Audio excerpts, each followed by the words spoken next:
Hey, everybody, welcome to our latest episode of our Tick Bootcamp podcast.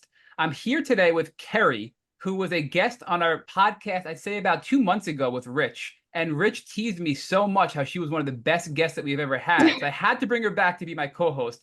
And we're here today with Rayanne. So, Rayanne, first of all, your story is a really powerful one. And I just want to say we're so happy to have you here. And thank you for being willing to come on our podcast and share your story today.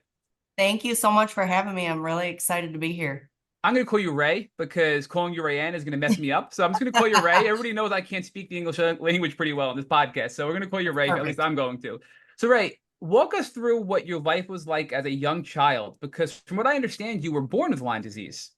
Yeah, so my mother was she was misdiagnosed with RSD, reflex symptomatic dystrophy, for since I was 21, I think it was. And she really had Lyme disease. So after she found out she had Lyme disease, we started going back to when I was a baby and I was having all these issues from day one. She said that I was always crying all the time as a baby. Growing up, I think I started having seizures when I was like 9 years old. I also started my period at 9 years old, which is very young. Um, and then, getting into school, I always had learning issues. ADHD like crazy. I'd get very distracted. I did have some depression issues growing up, but I didn't know that it was depression, and I had nothing to be depressed about, so that was very confusing. Because I grew up in a nice home, like I have a good family, good parents. But my mom, she was always sick. Growing up, she was in bed all the time with tons of pain and just had no energy, no motivation, nothing. She had to quit her job. So my dad was supporting all of us. And then, I was struggling with addiction at a very young age too. I started at the age of 11, started using heroin. And, that's kind of bizarre. But come to find out later on, everything kind of connects because of those co-infections that you can get with Lyme disease. They say that addiction is a symptom of one of the co-infections. So, yeah, it was definitely a rough childhood, but I did play sports. I played soccer for 9 years, and that kind of kept me busy, I guess, and like something to do. But school was tough. I'm not gonna lie. I didn't have a really easy childhood, but Ray, I can I didn't stop know you what was there? I wrong. want to I want to unravel some of that you just, I want to go a little bit deeper, right? Yeah, So when you were 9, you started having seizures and you developed your period, which is extremely uncommon, right? right. Did your family take you to a doctor, or was this just Mhm. sort of ignored because your mom was sick and the focus was on her health at the time? Yeah, so we went to the doctor. They tested me for epilepsy, came back negative. They could not figure it out at all. They had no idea, none. And I had about, I want to say like six or seven, like a couple of them were at school, like in the middle of school, and they would call my mom and have my mom come pick me up. And then out of nowhere, they would just stop. So it was very, very strange. And the doctors, they didn't really have an answer. So you know how that goes with Lyme disease. They don't know. They're just like, well, you should, fix your diet, drink water, get some good sleep, and maybe it'll stop. But they would just kind of come randomly. And then I would have like a long gap of where I didn't have one. And then out of nowhere, they would come again. And so it was very strange. Yeah. I mean, my parents did the best they could with taking me to the doctors, but I think nobody really knew what to do. You Yeah, know? and as strange as it is, it's really not as uncommon as you'd think in the Lyme community, right? I'm sure you know that Right. now that you've learned some more. But let's talk about your mom because she was misdiagnosed with RSD and then got a Lyme diagnosis later on in life. How old were you when your mom got diagnosed with Lyme? I want to say I was 21. So So she was sick since I can remember, like my entire life. She couldn't go on field trips, and it breaks her heart to this day. Like her and I have an incredible bond now. because of what we went through together, and now, knowing that we both have this, and she's just an incredible woman, but yeah, it's been tough, I guess, for her, to say Yeah. the least. And I feel like that growing up being sick yourself and having a sick mom who's misdiagnosed and neither of you are getting the proper help you need, having the stress of your dad having to financially support the family, physically support the family, I'm sure all that stress was absorbed to you as a young child as well, which only weakened your immune system and probably, primed you up more for illness. Oh yeah. I mean, I started having, well, what was super weird too is my digestion was never normal. Like I was always constipated as a kid, and I didn't think I thought it was normal, and in fact, I've had doctors tell me it was normal. Um, and I think it was when I was 14 or something when I started having these weird random pains in my stomach. And let me also go back on that and say, like, even with my periods, how those were not normal at all. In fact, my periods were so intense and so bad, I would faint in school from the pain. And they had to put me on birth control at 9 years old so that I would skip my period pills and go straight to a new pack to not have a period. So I didn't have a period for 9 years after that until I educated myself in learning how that's not really wise to do. But my digestion was never normal, and that kind of led down the road of like where they eventually diagnosed me with Crohn's disease, but that was like a whole nother episode that happened. Yeah, before we go there to the Crohn's and the stomach pain of 14, I want to circle back to 11.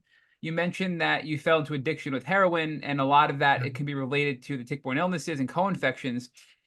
This brings me back to a story when I first got sick, and my mother never shared this with me until later on in, my healing journey.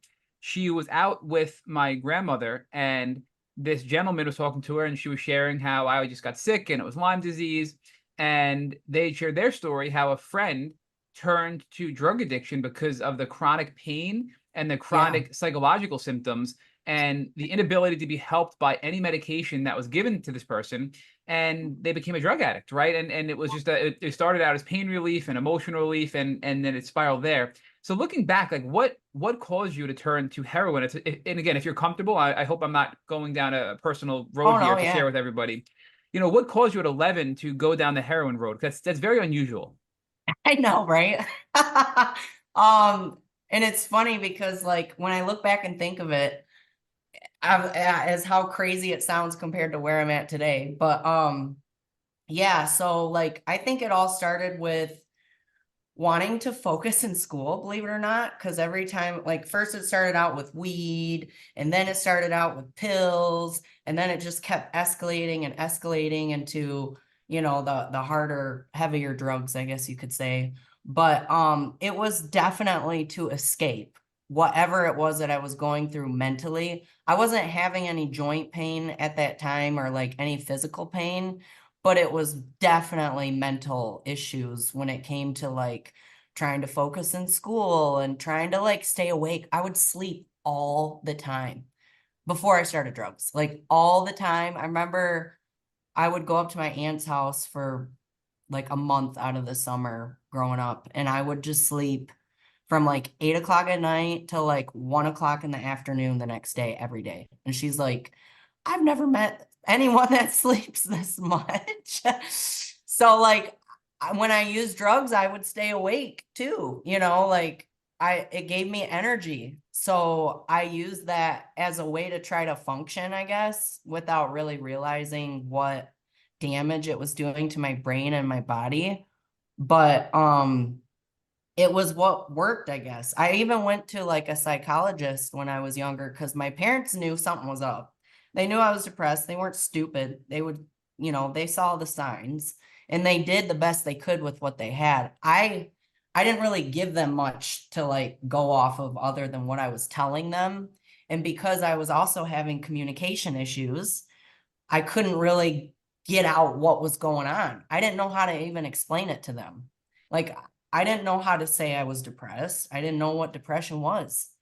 And my brain wasn't really working right. In fact, I don't even know how I graduated high school. Like, I just literally like got by with that. So, yeah, I think that growing up, trying to figure out how to deal with life and the day-to-day issues, the drugs came into play when I was just trying to, you know, get by, I guess. Yeah, that's something that I can personally relate to, and really, I really resonate with your story. I was also, I believe, born with Lyme disease. My mom had health issues growing up. I struggled in school. I missed a lot of school, had terrible periods. I was put on birth control Wow. at 12 That's to stop my crazy. periods. Yeah, right? It's I've so never many met anyone people. before that went through that. I haven't either. So this is amazing. And your story just resonates so much with me because I know how hard it is. And to be that Yeah, young and to go to doctors and be told that nothing's wrong with you when you know something is wrong, and how that yeah, messes with your sense of self, and what you're experiencing, you start to like belittle because if the adults are telling you this isn't real, then it must not be. And yeah. turning, to different things to help you focus and self-medicate. I started smoking marijuana at a really young age just to manage the symptoms I was dealing with. Right. And it's so sad that so many young people are pushed to that because we just had no other resource. So I just wanted to say that I see you and I know how hard that was because I've had a Oh, very totally. similar story. That is so cool that we have similar Yeah, stuff like that. Because, yeah, like I said, I've never met anyone that's went through anything like that. I But haven't either. So it's great to meet you. yeah, it's great to meet you too. Yeah, so I think, I don't know. I would like to think that going through all of this at such a young age makes us better people. It makes us stronger people. Um, Definitely. and more empathetic. But I wish that we didn't have to suffer at such a young age because it really does change your entire life Oh, permanently. it does for sure. And I think for me too, that was kind of what led me down the journey that I'm in now with health and fitness to Hmm. understand how your body works. Like Yeah, I've learned through that whole process and even when I was getting clean, it's, I have to understand it to be able to fix it. You know what sure. I'm saying? Yeah. With Hmm. Lyme disease, and this is kind of what I tell people that are struggling with it too, is like, you got to educate yourself on this stuff. Like, You you got do. to know what it is and what it can do and why and how it affects everything, because then you can see the signs. And like you were saying, how people just dismiss it. I mean, it can go to having like a kink in your neck every day. Like, that could be a sign Yeah. of Lyme disease. Hmm. Like, Basic people don't things. have a clue how Hmm. little these symptoms can be, but actually be something bigger than what they realize. You know what I mean? Exactly. So like Yeah. all of these little issues add up over time and then like even the sleeping all day, well, that's kind of abnormal. The seizures, that's abnormal. But because they're so sporadic and spaced out, you don't really see the bigger picture, and Exactly. then Yeah. going through drug addiction, you're like, okay, well, she's just got like some mental issues or, she's going through something. So you Yep. don't really connect the dots. And you know what blows my mind is nobody ever took blood work to test for an infection. That's Nobody ever crazy. tested me for an infection. I wish I was shocked by that, but I'm not. I know, I know, It, you probably did. but it's crazy. I had some basic blood work done, but nobody checked for Lyme until I was in my late teens, and I was sick my entire life. So it's Yeah. crazy. It really is. And you do have to be your own advocate, and you have to be the one teaching doctors half of the time. Oh, It's definitely. it's crazy. Once you're in this world, it's like you I learn that feel like you a are the doctor. doctor. Yeah, me too. Yeah. Yeah. Like I'm like, oh, I've got it all figured out now. But Mhm. yeah, because I mean, even with the Crohn's disease stuff too, like when I had my first flare from that, which was back in 2017 or 18 or something like that. Um, It was so bizarre because Crohn's actually runs in my family. Really? And so I've got like some aunts that have it, and my dad, I think, has colitis, and my sister, I think, has colitis. So, the digestion issues actually ran in the family. And when I had started having the digestion issues and like my flare up, I guess you could say, that was when things took a turn for the worse. Like that I'm was sure. when the symptoms kept getting exaggerated, I guess. Like they go Mm-hmm. from small and then over time they just gradually get bigger and more intense. And that was like when things kind of went south, I guess, for me.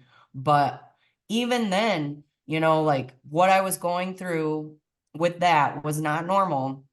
And I went to the hospital like 4 times, I think, and not one ER person tested me for an infection. They also told me I needed to go see a GI doctor. So I went and saw a GI doctor. And at this point, I'm like dying, right? Like I'm 90 pounds, I can't eat, like literally going to the bathroom like 40 times a day. I thought I was gonna die. Mm-hmm. Nobody wanted to help me. So I go to the GI doctor, the first one, and he's like, I can't help you. This isn't a GI issue. You need to go. He said, you need to go see an infectious disease doctor. And I'm Wow. like, okay. Well, I went to go try to do that, and my insurance wouldn't cover it, and I couldn't afford it. Yeah. So I didn't. They're So incredibly instead, expensive. I went to another GI doctor, and he was like, oh, well, you do have, he's like, I think you definitely have Crohn's disease. Like, let's do another colonoscopy. So I did a second one. And even then, he was like questioning if it was actually Crohn's disease. But he's like, you know what? Like, if we wait any longer to fix whatever's going on, we're going to have to put a bag in you. Oh my God. Um, because he's like, we're gonna have to like remove part of your intestine. Yeah. Because I mean, I was like dying at that point. Like I'm like just waiting to die. So he had to like do something. So that Mm-hmm. was when they started me on Remicade infusions, and I started doing those every 6 weeks, and it started to help. I'm And glad that it then helped. things started calming down, and then I got really into competing, and because I was eating better and training hard, and I was trying to turn pro at that time. So I just kind of like locked in to training and competing, and then, kept them up with the infusions, and things kind of just calmed down. But from what I've read, I guess those immune suppressants can help a little bit with the Lyme treatment, I guess. Yeah. But you know, I I guess it was, yeah, it was last year. I was getting ready to, because after I turned pro, um, I went to my doctor, everything was fine. Went to go get an infusion, and they gave me the wrong medicine. They gave me Inflectra instead of Remicade, which is like a generic version, Sure. but Yeah. you can't do that with immunosuppressants. If you Yeah. switch You them can't like that, switch it. your immune system can like go haywire. Mm-hmm. And that was when the next level of issues started happening, like the intensity increased with the joint pain and memory issues, and like I got lost going to the grocery store, and the grocery store is like 5 minutes from my house. Yeah. Like I literally had no idea where I was. Um, I it got to a point because I was in prep for the competition. I was actually like 8 weeks out from the show, and I had to stop training because I couldn't walk and my knees were like Wow. balloons. And the doctor was like, listen, this is a reaction to the medicine switch. I didn't buy it. Yeah. I You wanted know. to believe it. I wanted to believe that that was what it was, but I just felt like what I was going through was way different than just a reaction, because I started getting psoriasis all over my scalp. Like it was going Wow. up and behind my ear and my scalp, and it just like flaking off. Mm-hmm. And then I couldn't like get enough water in. Like I remember trying to drink like 2 gallons of water a day and I would still just be so thirsty. It didn't matter how much water I drank, I could not get enough water. And I started having these weird rashes everywhere, like blotches, I guess. And like then the doctor fought my insurance company and got me switched back to Remicade. And psychologically, I was like, all right, that's the answer. So they switched me back to Remicade and I started feeling a little better. But I also started using the sauna at that time. And I wasn't using the sauna before. So Saunas are secretly I was so helpful. Yeah. secretly I was like treating it and I didn't realize I was treating it because the sauna is like major in Lyme disease. Like, Yeah. I mean, and for me anyway, like when I use Me this, too. Life Yes. changing. Yeah. yeah, like especially for your joints. So I was like thinking the Remicade was working, but actually I think it was the sauna. Hey, And then Ray, I have, can I stop you there, Ray? I just want to yeah, backtrack a little bit, right? Because now, how old are you at this point, right? You give me some context here, age-wise. I'm 32 right now. I'm sorry, not right now. Back then, when you were with Oh, the Remicade switch, right? How old are you then? oh, that was last year in January. So Okay, I was 31. 31. So walk us through what this was like and what impact your illness, now you know to be Lyme disease, have had on your social life, your romantic life, your personal life, because I think everybody listening, and myself included, know that this takes a toll not only physically and emotionally, but socially and romantically. So can you just talk us through what was your childhood like from your teens all the way through your 20s to your 30s and what impact it's had on your health? I mean, what impact your health had on your life? So are you saying like socially from Yeah, that? so we have people come on all the time and say things like, "Hey, I couldn't keep a solid relationship going because I was so sick Oh, and I didn't feel worthy, or my partner couldn't understand, or I was acting out because I was doing all kinds of things to band-aid or to, mute my symptoms," right? So what was your life like in your 20s? And specifically, how was your social life, right? Your romantic life? Because this is a time when you're working, you're feeling good, you're finding a life partner potentially, right? Like, how is your life being affected by your illness at that time? yeah, I would say, I guess like I would get attachment issues. Because I don't know, I never wanted to be alone. I always had that fear. But I also felt like too, you know, I guess, well, because I've been married twice, I know that that is not normal too, but I guess it wasn't hard for me to keep a relationship, but it was hard for me to leave them. So, Are you a I people would, pleaser? yeah, Yep.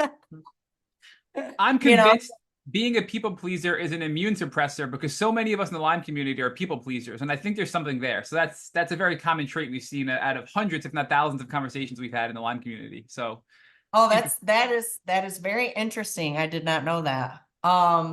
But yeah, I definitely would get attached to people. And like, even if it was the most toxic relationship possible that you could think of, I would stay right there. I would never leave. It would have to, a mountain would have to move. Or, I mean, like my first marriage, unfortunately, that had to do with addiction. I probably would have died if I stayed in that marriage. So I had to leave. But it was just, I guess for me, I never wanted people to leave me, even if it was bad. So like socially, I guess I never really had the social like issues of keeping relationships, but I guess keeping the wrong ones always affected me, like I guess to that extent. But another thing that I had issues with too was actually stage fright, believe it or not. Like what we're doing now, I could have never done years ago. but you were a Like, bodybuilder. You were up on stage, literally on no, stage. I know, right? And that's the crazy part. Like looking back in school when I was in speech class and we had to do like presentations and stuff. I mean, I would just say the most random, crazy things. I remember like people after class would be like, "Do you know what you just said?" And I'm like, "No, I have no idea." So, I mean, I had like stage fright hardcore. And which is weird because now being a professional bodybuilder, it's like, how is that possible? Well, I guess that that part is where addiction, like breaking free from addiction, has taught me like I get attracted to things that scare me. You know what I mean? Like Lyme disease scares me. I'm going to learn everything I can about it. Stage fright scares me. I'm going to get on stage until I can get comfortable with it. So like whatever things intimidate me or scare me, I'm going to learn and I'm going to overcome it because that's how you get better. You know, like you can't avoid things in life that scare you or, you know, that give you that anxiety. It's like you've got to overcome it. And yeah, it's scary at first and it's, you know, horrific at times, but that's what grows you into that better person and levels you up, I guess you could say, and gives you that wisdom and knowledge, you know?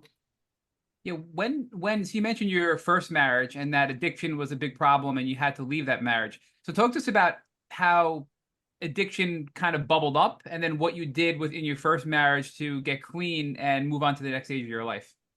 It's a good question because this is a good one. Um, so my first husband, he was really bad into addiction as well. And whenever we were together, it was just, you know, not good. We ended up just getting high all the time. Which I also think he might have Lyme disease too, now that I look back at it. But anyway, so it got so bad to the point where I just didn't really know who I was anymore. I was living in crack houses. I was doing all this crazy stuff that I wouldn't do, stealing, lying, you name it. I did it. I was a horrific, that past was horrific. Like I can't even, you would not be able to compare us now. But I guess what broke it was because my doctor at the time that when I was trying to get clean, he was like, you know, you have hepatitis C. So I had hepatitis C. And he's like, your liver enzymes are so bad and your blood work is so bad that if you do not stop using, you are going to die in like 3 months. So he basically gave me like a 3-month sentence to live. He's like, if you do not turn your stuff around right now, you will die. And I'm like, I'm not gonna die. So I was like, and he was actually a pastor too. So he invited me to church and made me go to his life management classes. And I did. I started going to church. I started going to life management classes, and he started teaching me about the brain and how it operated and what was going on in my brain. And I started to understand what addiction was. Because yes, I went to rehab a lot of times, trust me. But what rehab didn't really work for me because I was surrounding myself by other people that used. So I had to educate myself, and I started to learn about what addiction was and how to overcome it. And I will tell you, there was a good 2 years of my life where I absolutely had no idea how to get through it because of how horrible I felt. The withdrawal, because that doctor ended up putting me on Suboxone, and I was on that for a little bit. And later on, I realized that you're not really supposed to take that long term because the withdrawals from it are like worse than heroin. So when I went through that, it was just like the worst experience I could. I'm laughing because it was so bad. Like it was so bad, my bones were hurting. And it took me 2 years to feel until I felt like a normal person. And I just remember looking at people thinking, you know, how can they laugh? How can they be happy? Like, I want that. Like, I want to laugh. I want to be happy. I want to do the things that they're doing and have that joy. And I had that dull life for so long, and I couldn't understand how they were normal. And I'm like, I want to be like, I want that normal feeling. And I started to switch my addiction from drugs to how to get clean. And I just went to town, dude. I started reading every book, and I couldn't even like read books back then because of my brain, but I started reading anyway. And I started working with counselors, and I started working with a therapist, and I just went to town and I got off the Suboxone. I got a job. That was when I met my second husband, when I got clean.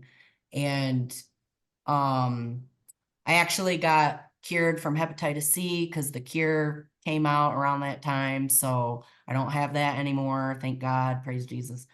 But yeah, like I just started like getting obsessed with getting clean. And like I said, there was literally 2 years of my life where I would just like, I just remember thinking, how am I going to do this? Like, because when you're getting clean, there's a lot of days where you just feel like you don't know why you're doing this. And it was so comparable to what I was going through when I was sick with the Lyme disease, because there was so many days where I'm just like, how am I going to do this? Like, But you I weren't cannot. diagnosed yet, right? You were still right, not diagnosed. Right. So I you're had no you're idea. you're coming off of serious drugs while suffering from underlying chronic Lyme disease, right? I mean that's and I just Wow. what while we're talking about this, I want to highlight, because Rich and I have said this for the last 5 years. We often wonder how many people in the drug addiction community, in the homeless community, in the mental health community have underlying infections like Lyme disease, right? I So, mean, just in 3 weeks, there's this wonderful group and this wonderful guest we had on our podcast with the Pathobiome. They're doing a conference about infection-induced dementia, right? So mhm. now they're starting to realize that dementia, Alzheimer's, things like that generally can have an underlying pathogen root cause, whether it's a bacteria like Lyme disease or a virus or whatever. And the same is true for mental health. We've had a ton of mental health professionals on, from scientists that study the brain to psychologists to eyelash doctors, saying that a lot of these psychological conditions are triggered by infections like Lyme disease, right? So it's so frustrating to hear your story as a child. You were dismissed with all of your psychological symptoms. You were dismissed with all of your crazy things like seizures and a 9-year-old, having a period at 9 years old. And here you are now as an adult and still being just chalked up as, oh, she's just a druggie, right? And that's the Right. sad part. How many people are going through that right now and don't know that there's an underlying root cause from a pathogen, from a bacteria? And how do we help that population? And I don't know the answer. I'm just saying it because I really believe that's a real problem in these sub communities. They're dealing with an infection or a Lyme diagnosis, right? Or Lyme misdiagnosis, I should say. So I anyway, fully I believe that. yes. So the piece is also, the other piece I wanted to highlight is, Rich and I always say this in the podcast. We don't believe in coincidences, and what I mean by that is you were months away from your addiction, basically taking your life, right? You go to your doctor, and your doctor happens to be a pastor, and you decide to turn your life around, right? You start to go to his church, you start to go to therapy, you start to now focus on recovery and turning your life around. I mean, that was such a pivotal moment in your life, right at a point where you needed it the most.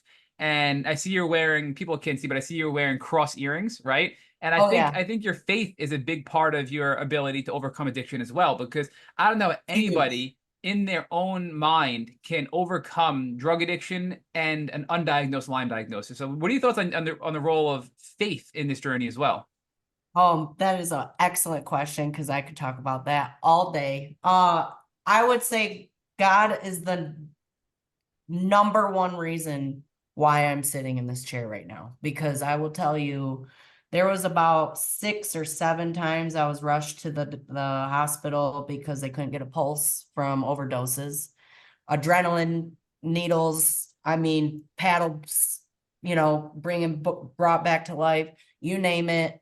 Like, I should not be here right now, but God wanted me here because he wanted me to do this.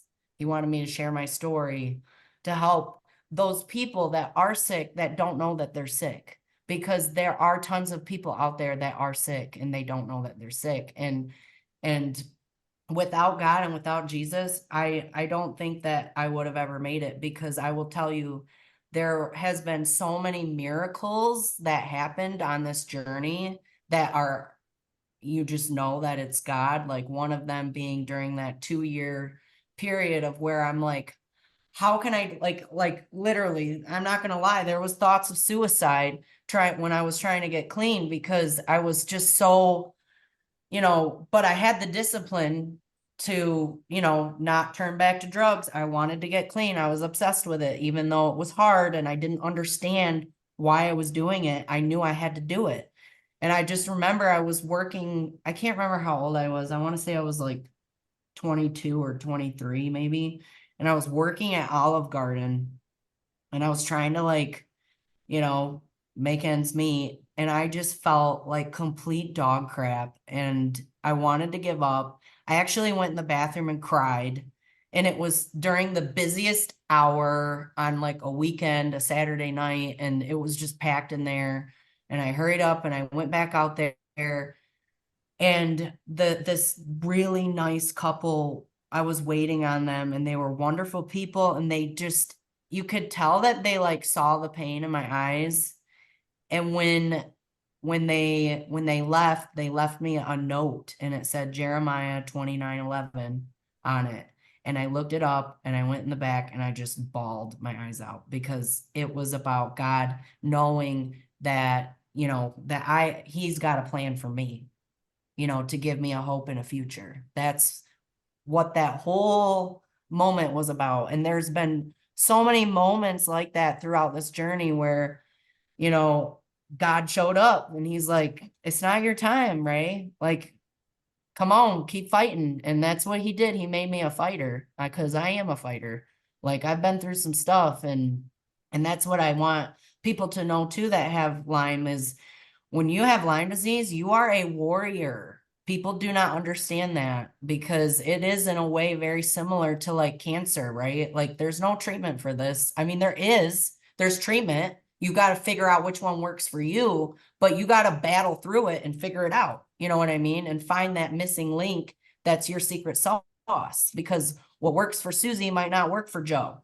You know what I mean? There's no black and white answer yet, but they do work. So you have to keep fighting to figure it out, And I think the biggest way to get you through that process is God. When you can pray and surround yourself with people that are praying for you and, pushing you and motivating you. And when you have that relationship with Jesus, it seriously transforms you spiritually inside to a whole different level. And it gives you that strength that you can't get on your own. Like I could not have done this without God at all. So, that's another thing I tell people too, is like, even if you're questioning your faith and if you want to give up and you just don't, know what your purpose is, get plugged in, start asking questions, start going to church, start, doing something different to work on your faith because that's so important in this process. Like without faith, I don't, without faith, I probably would have committed suicide, who knows? But, yeah, I would say that God in this journey was major for me because the entire time, I will tell you, I knew I had a purpose. Like I could just feel it. Like I'm like, all right, I'm meant for something. And this is another thing too, is praise God, but he is using me as a vessel with my girls that I coach. Like I coach a ton of girls and like I'm able to talk to them about Lyme disease. In fact, I just had another client come on board that she's like, I have POTS and I have this and I have that. And I'm like, honey, you might have Lyme disease.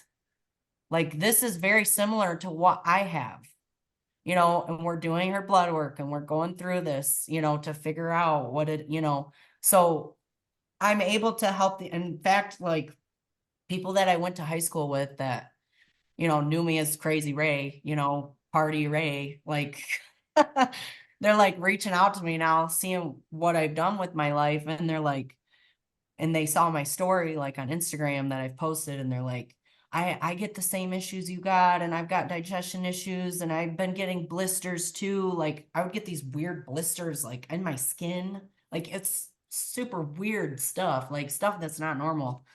And it's like stuff like that. Like if you don't talk about it and plant the seed for people to hear your story, they're gonna stay undiagnosed. And the funny thing is, like with me and my mom, like she told me back when she got diagnosed with Lyme disease, she told me to go get tested, but my stubborn butt didn't want to get tested because I didn't want to believe that I had it. I'm like, there's no way that I have Lyme disease, the one thing that like ruined my mom and my childhood. There's no way that I have it. I refuse because I'm normal, you know. And she started going down that rabbit hole of learning about Lyme and what it really was. And I remember, I'll never forget, she was freaked out. Like she would always tell me like, Ray, I think it's, you know, connected to Alzheimer's and dementia and this is and that. Cause my mom had her gallbladder removed. Like my mom went through some stuff and she was telling me like this whole time it was Lyme. And I couldn't believe it. I was like, what? And then after I got diagnosed with Crohn's, she still was telling me, Ray, I don't think it's Crohn's. I don't think it's Crohn's. And I'm like, it's Crohn's.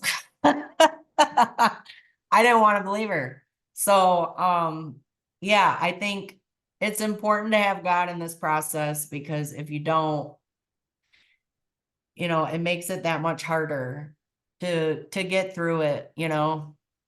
Yeah, if you could now, Ray, tie this back to you're getting clean, you're getting over your first marriage, you're coming off the addiction to drugs, and you meet your second husband. Walk us through what that was like in your life, with your second husband and that experience, and then tie that together for us with your eventual Lyme diagnosis that you had, which was just I think last year, right? Your Lyme diagnosis. Yeah. So, with my second husband, that was good timing because I was healing. He was helping me through the healing process. He helped me through a ton of my healing journey, which we thought it was just addiction at that time. But and he was a wonderful man, but I married for the wrong reasons because he was the first man that I was attracted to that was normal, I guess you could say. Like he was good on paper, like he had a successful job, he was attractive, he was a decent man. But I picked him for the wrong reasons of thinking I was supposed to be with someone like him versus actually having that connection and emotional relationship. And it was funny because like later on down the road, it was such a mutual divorce. Like him and I both were like, we are just better like business partners because that's really what it was. Like we just were not there emotionally. There was just nothing there at all. How I was attracted to that in the beginning, I don't know. I have no idea. Maybe that's a Lyme thing. I don't know. But I just jumped on board to the first thing that was normal, I guess, because I wanted it so bad. I was in love with the idea of what it could be versus what it really was. And then when what happened was I started eating better. I started dieting better because they were putting me on all these antidepressants still when I was with him. And one of them was like making me go blind in one eye. And I was having like all these weird reactions. And I'm like, I don't need this crap. I'm like, obviously there's something missing here. So I quit taking all of the mental health drugs, I guess you could say, or psych, whatever. I stopped taking all of them and I started eating better. And then I started going for walks and I started thinking more clear and I started having more energy and things just started to click better. Like I just started feeling like I was getting to that normal place that I so desperately wanted when I was trying to get clean, where I would actually be able to have a conversation with someone and laugh about something that was funny, where the old Ray, there was no laughter. Like you could tell me a joke and I could not laugh. Like there was nothing. Well, now I'm starting to laugh again. I found a decent person to marry. I'm starting to eat better. I'm starting to, feel better. I'm starting to do some exercises. Then I started feeling like I was getting normal. And then what happened was when I started feeling that normal feeling and I started getting into competing, that was when something switched in my brain and I just knew it was the wrong relationship. It was like once I woke up and got better, I started seeing the disaster that I put myself in. And, like I don't want to say anything bad about him because he wasn't a bad person per se. We just were not compatible. And I knew that I couldn't make him happy and I knew he couldn't make me happy. And it was like the people pleasing thing where I stayed in that relationship just because I thought it was what I was supposed to do. And I'll never forget, even the day I got married, I looked at my mom and I'm like, I don't want to do this. And my mom's like, oh, like it's normal to go through that, and I'm like, no, I don't I don't think so. Like, I don't want to do this. And I just knew like it wasn't right. And then when you do start to feel better and that cloud is lifted, you start seeing things like as they are. And then, like fortunately for me, like we literally just put everything in a Google document, split everything up and got divorced very civilly. It was not an ugly divorce at all. We were both on the same page and we parted ways and moved on, and then I got into competing and took off from there. And that was pretty much my whole relationship thing. It wasn't, and I've been working on myself since then. Like I'm in therapy now. I've been in therapy for years. I mean, who am I playing? I've been in, gosh, I can't remember. It's been probably like 15 years I've been in therapy. So, which is helpful because I'm able to help the people I coach too with that, like once you're in therapy for so long, you kind of learn a lot about how the brain works. So, yeah.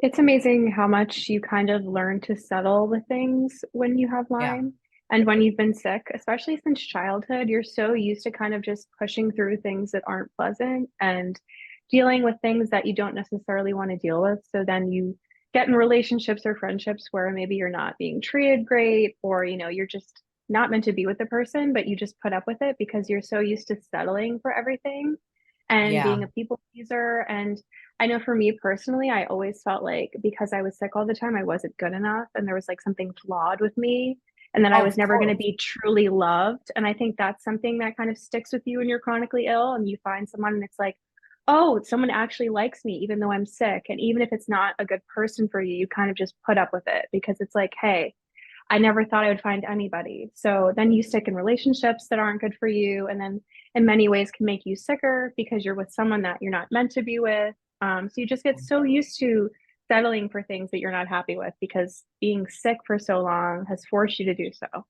Yeah, literally. And it's almost like that fog where you just can't really tell. Like you Yeah. just kind of like go with the flow because you're like, this is what I'm supposed to do, I guess. Like, Mm-hmm. but in reality, it's like, no, you're just sick and you don't know it. Mm-hmm. And when you started to feel better, did you start making those connections like, hey, I'm eating better, I'm moving more, and my symptoms are suddenly getting less severe? Did you start thinking like maybe there's something going on, or did you just say, No hey, idea. I had okay, no idea. I mean, I knew like eating better would make me feel better, but sure. I did not connect anything at all because this was like before, like when I first started competing, I didn't have the digestion issues that I did after I started because Yeah, competing is hard on your body, like I can imagine. you're getting to a lean, like a very low body fat percentage, and it's a lot of stress on your body for a short period of time. Like it's not sustainable to stay Yeah.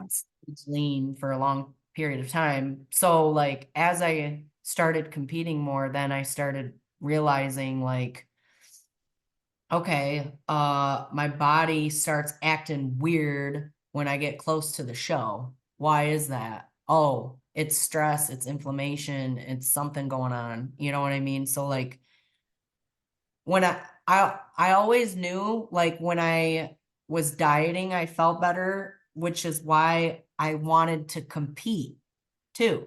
So Yeah. like I would be excited to start a prep because I'm like, oh, I'm gonna, feel better. And because you're eating so clean, like you're eating a ton Yeah. of food, but it's super clean, like it's almost like the Whole30 diet, it's just like you got your complex carbs, your bread, your rice, you got veggies, and you got really clean, lean meats and fish Yeah. and whatever. So like it's not that you're like necessarily starving the whole time. You're just eating really good food. And so with Lyme disease, that's super important.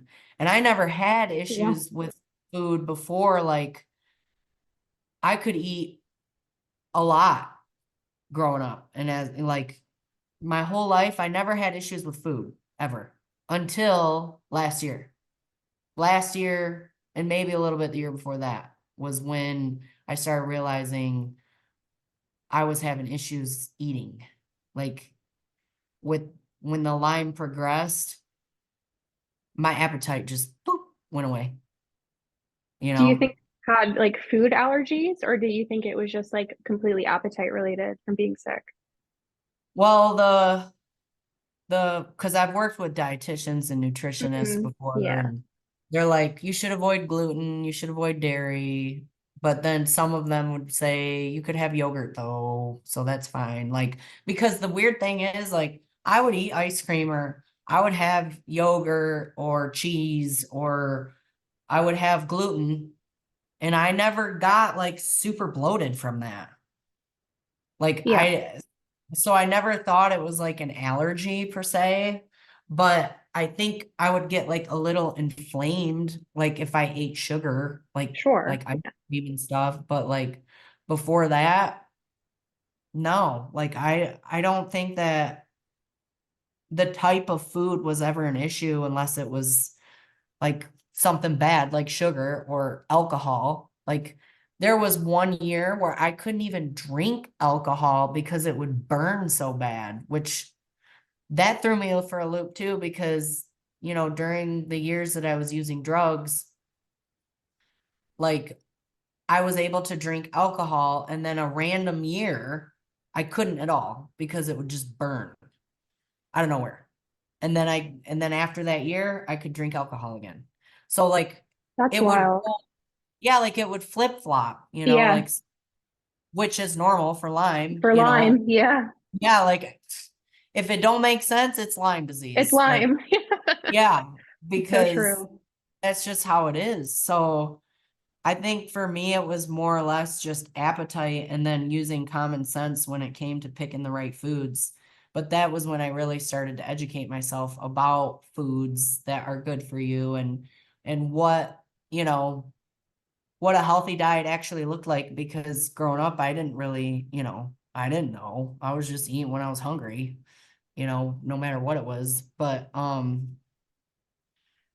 with competing, you're forced to eat clean. So I'm like, I'll just keep doing this. And then not last year, well, yeah, last year and a little bit of the year before when I was like not able to eat much, I remember telling my coach, like, I don't know what's wrong with me. Like I went from eating like 2,500 calories to like eating 1,900, which was totally abnormal for me. Like that's not normal. I eat a lot of food, and I'm 5'1", but I don't have anymore, but I had a ton of muscle at the time. So that required a ton of food.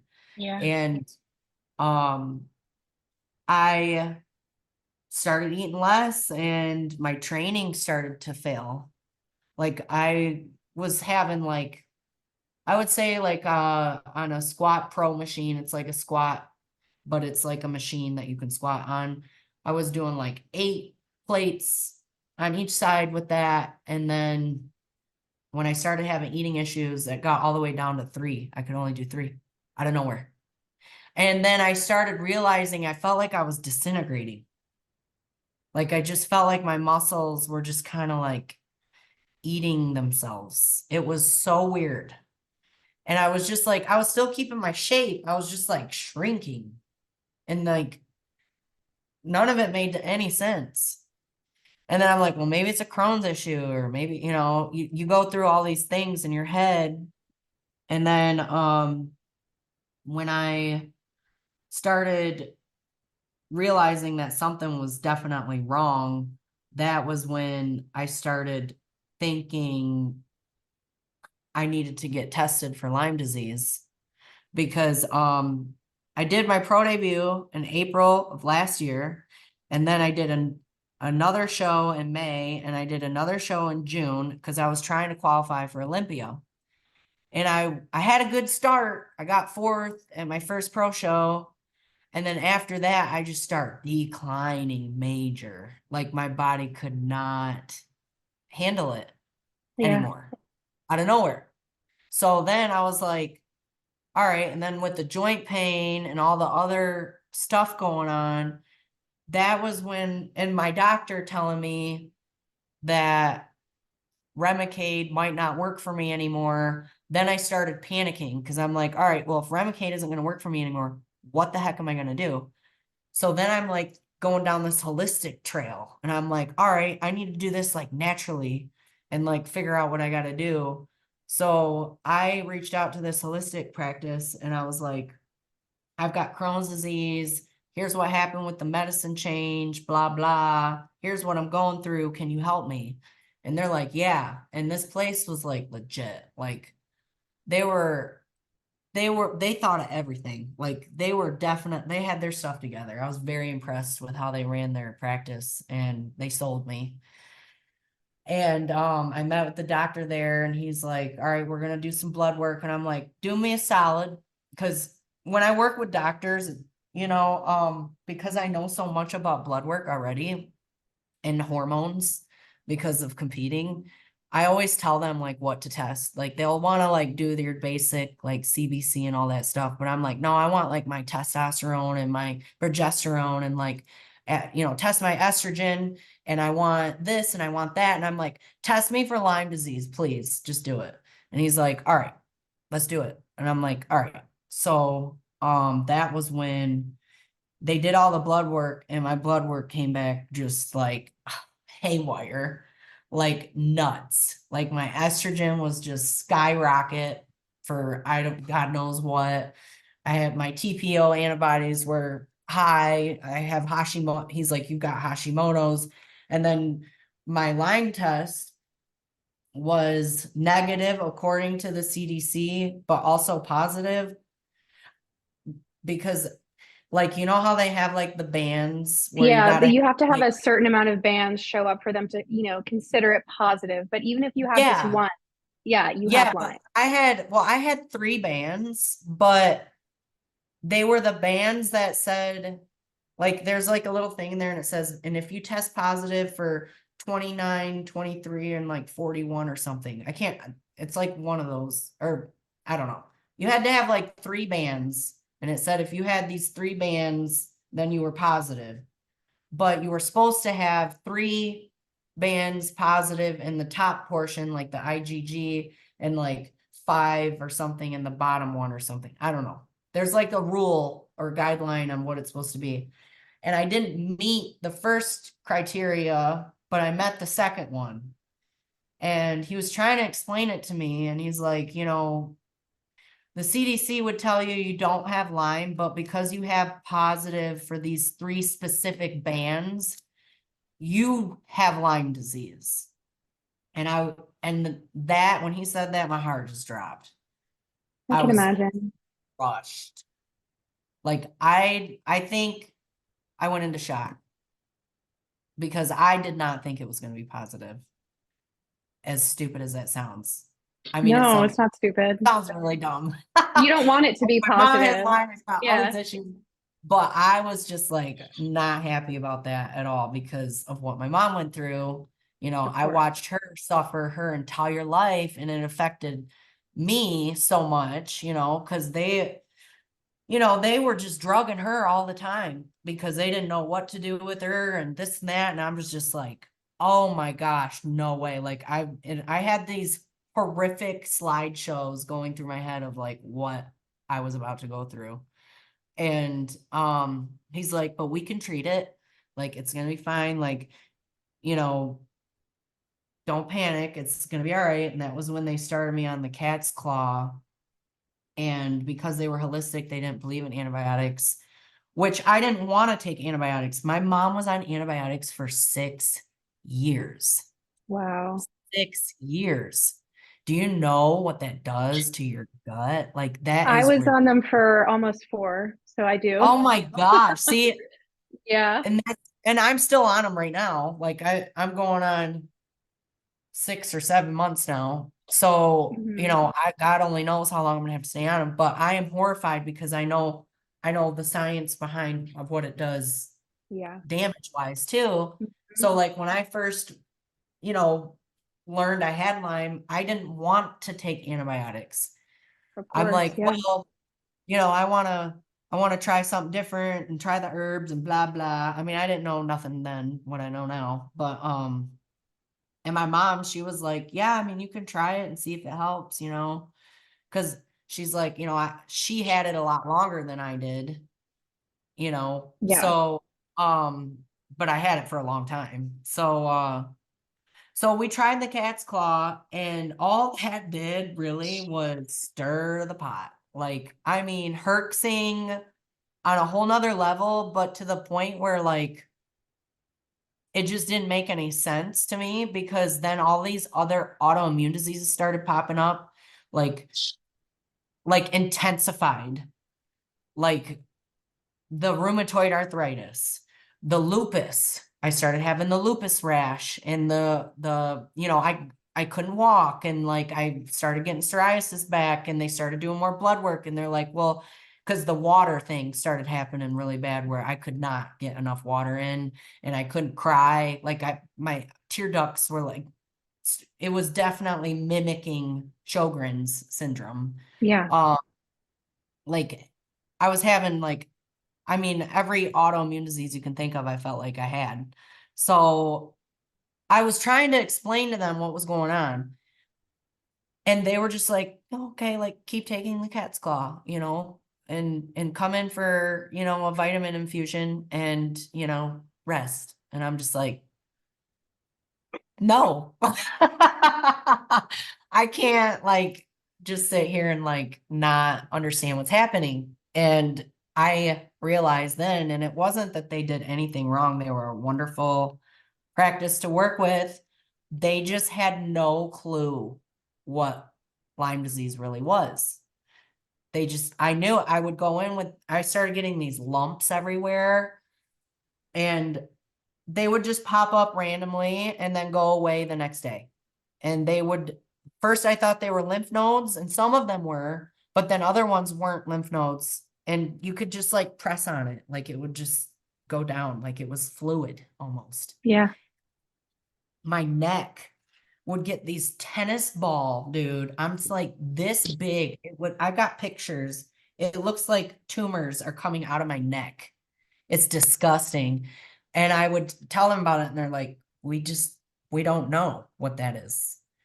Like, we did all the testing and everything. They couldn't figure it out. And I'm like, all right, we got to figure this out, And luckily, my boyfriend at the time, he was very supportive and helping me through this process. And he's like, you need to find a doc. Like, can you talk to somebody else? Like, what are you going to do? Because I mean, during this whole time, I could not like work. I had my core group of clients, but when I tell you it took everything in me to just, oh my gosh, open my eyes in the morning. I mean, I did not want to do nothing. I did not want to text people. I did not want to talk. I did not want to move. I did not want to do nothing. I would let my dishes pile up. I would Uber Eats here and there when I had to eat, but I just stopped eating entirely because it was way easier to do that. I could not shower. I could not, there were days I couldn't even take my shirt off because my shoulders were in so much pain. They would just lock up. I couldn't lift to brush my teeth, so I would go days without brushing my teeth. And I did that alone. I had nobody here taking care of me. Nobody. My mom was in Michigan. She flew down for like 2 weeks. and then went back home. And, you know, when you're sick with Lyme, you go through that for a while. Like, it ain't over in 2 weeks, you know? So like, and my boyfriend at the time, God bless him, he's so busy, you know, he owns like a lot of gyms and he's on the go a lot. So like, it was just a moment where all I did have was God. And he was like, you gotta figure this out. So that was when I started researching. And then I found Dr. Daniel Cameron and I was like, all right, I called Dr. Cameron right away and because I saw he was on that documentary too, that he did. I can't remember the name of it. And then I saw that he was pretty well known in the Lyme community. And the doctor that my mom went to was not in business anymore. So I just wanted to get this fixed. And I saw like Dr. Daniel Cameron, like the best Lyme doctor. So I'm like, I don't care what it takes. Like, let's do this. You know, there's the fighter. So he was like, yeah, you know, first session's got to be in person. So I flew up there to New York, saw him, went through all the tests again. Go figure, my blood work looked normal then, but it wasn't. Like, I was a mess. So it definitely wasn't normal.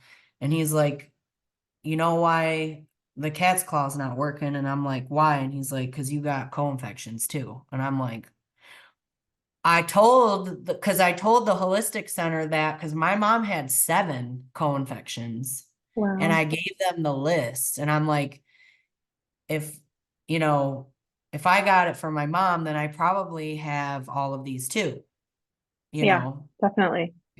And, they were like, well, the cat's claw will kill it. And I'm like, y'all just don't know enough about this because I just got a feeling that that's not true.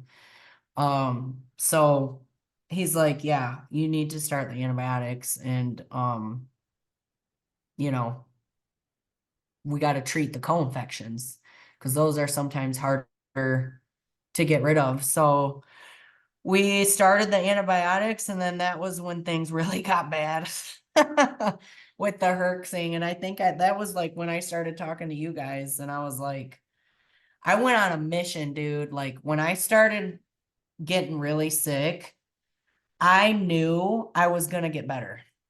And God planted that in me. I knew that I was going to get better from this. And I'm like, I got to do something about this. Cause when I'm better, I want to take this like out. I want to do what I can. I want to help as many people. Like I want to get involved with as much as I can. In fact, I was like trying to get in touch with Chris Newby at one point. Like I was trying to I was just on a freaking mission. I just remember like when I get these bursts of energy, I'm like, all right, how can I help these people? Like, how can I do this? You know? And then I just kept suffering, you know, I just kept laying in bed every day, trying to figure this out, you know, laying in pain, wondering when I would get better. And luckily, Dr. Cameron, and I'm still seeing him right now, but I am working now. I am training 5 days a week. I That's am great. eating again. You know, like I'm not like 100%, but I am on my way. Like I am feeling better every day. Last month, you know, I was taking like 5 naps a day. Now I'm taking like 1, maybe 2. You know, like my fatigue has gotten so much better. My symptoms are like dramatically decreased and I'm getting better. So, you know, I still see him once a month and check in with him and he reassures me what I'm going through is normal and he's like the best doctor I've worked with because he like literally when I flew to see him, he goes up to me and he points to my neck and he's like, "Do you have pain here?" Like right where I get those like tennis ball, whatever they are. And I'm like, "Yup." Points to my hip. He's like, "What about right here?" I'm like, "Yup." Points to my lower back. I'm like, "Yup." Like I didn't have to say anything. He just knew what was wrong with me. He's That's like, "You got this, awesome. So you got this." validating. Yeah. And I'm like, yeah, yeah, yeah. Like, I don't think there was one thing I said no to. And what sucked too is like, because he did the testing for the co-infections, and of course, they all came back negative. So, So he did you know, test you for co-infections. mhm. Okay. Yeah, he tested me. They came back negative. But he said you clinically have that, like Sure. Bartonella, Yeah. Babesia. Mm-hmm. Like you definitely have every single symptom of that. And, and I showed him what I used to look like, and then what I looked like then, which everyone always said, well, you still look good, but not compared to what I used to look like. Like I was a bodybuilder, like I had muscle, man. And then I went from being, 140 pounds to 120. Yeah. I think I got down to 121 or some crazy crap. Like, and that was mostly muscle. Like I lost a lot of muscle, and he's like, no, like you definitely got to start the antibiotics. So I started those, and that was when the herxing got like super extreme. Like I thought the cat's claw was bad. Like when I started that, I called my friend and I'm like, you got a spare walker, yo? Like I can't walk. Like I was literally crawling to the bathroom. Like I could not move my hips. They would just lock up. It was horrific. I'm not gonna lie. But I think it's important to talk about that because I want people to know that it is temporary, even though you don't know when it's gonna end. I think that's the hardest part is you're It thinking, definitely is. when is it gonna stop? Because Mm-hmm. it's like you think you're gonna get better. It's like COVID almost. Like you think you're gonna get better, and then boom, you're like, oh, you're sick again, you Yep. know? It's And such a roller coaster. yeah. So like I think it's important for people to know like how bad sometimes it can get, because if you're going through that too, but yet you're hearing it from someone who's went through it and is getting better, that's got to give you hope. It gave me hope. When I read Dr. Daniel Cameron's book, holy crap, Navigating Lyme Disease, I tell people, if you want to know about Lyme disease, buy that book and read it, because that really helped me get through a lot of stuff too, and it's large print. Like he's so smart. He makes it large print because like, I love that. Yeah, we I know, need like, that. yeah, especially if you have a hard time reading like I did. Mm-hmm. And so it's easy to read. He made it for people to be able to read while they're sick. So, and I did, I read it while I was sick. But pretty much all I could do during that time was like play my PS5. That was pretty much it for like 5 months straight. I'm just playing PS5. It's ridiculous. But yeah, it's definitely a journey, and one that I'm learning still. Like I'm still learning about Lyme disease and trying to figure it out. I'm trying to help one of my other friends slash coaches with his treatment right now. He's like, man, I forgot the calories to protein, fats, and carbs the other day. And I'm like for coaches, like we can't forget that. Like Yeah. forget that is like, and I'm like, no, dude, like it's normal to forget that if you're having a flare, because that's how it affects our brain. In fact, when I started the antibiotics, that was one of the first things that I herks with was my brain. It got so soft, like my scalp got so soft and mushy. I thought I was gonna have to go to the hospital. I called Dr. Daniel Cameron and I'm like, I think my scalp is like dissolving. But it was just fluid. It Yeah. was meningitis. Like I had so much fluid in my brain because I think it was killing it. Um, and just the toxin buildup, you know what I mean? Like Yeah. you just, and you feel stupid because you You can't think, do. Yeah. can't talk, and you're just like existing, and it's crazy how I can laugh at this now when I was so miserable, but hopefully that also gives people hope that one day you will look back and be like, wow, that was a horrific time. but here we are, Yeah. when you go through those challenges and those changes, you really learn a lot about yourself, what you're capable of, what you can overcome. And I mean, that's powerful. And that's what I want people to know too, is like your story is powerful. Everybody's got a unique story and something that you can learn from it or help other people with it. So yeah, it sucks, but at the same time, like I would do this again if it meant I could help just one extra person, Yeah. you know? Like But Ray, Yes, I would go you're through this helping again. so many people through this you are. podcast, through everything you're doing with your advocacy. You are helping way more than one person. You are helping hundreds, if not thousands of people, and that number is just going to grow as time goes on, right? And I mean, what a story of hope and inspiration coming from somebody who was born with congenital Lyme, was misdiagnosed for 31 years, fell into drug addiction, had all of these problems, and yet here you are today. I mean, shining and glowing.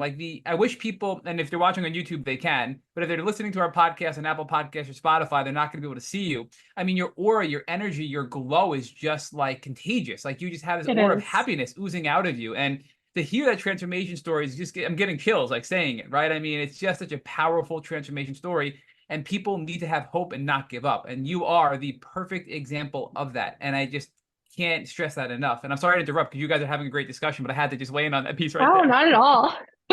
Well, It's so that gave true. me chills too, because like, man, that is so good to hear. Like if that reaches that many people, I mean, that's the goal, right? Like, how cool is that? If you can help, and in a way, I feel like that's my purpose. Like Definitely.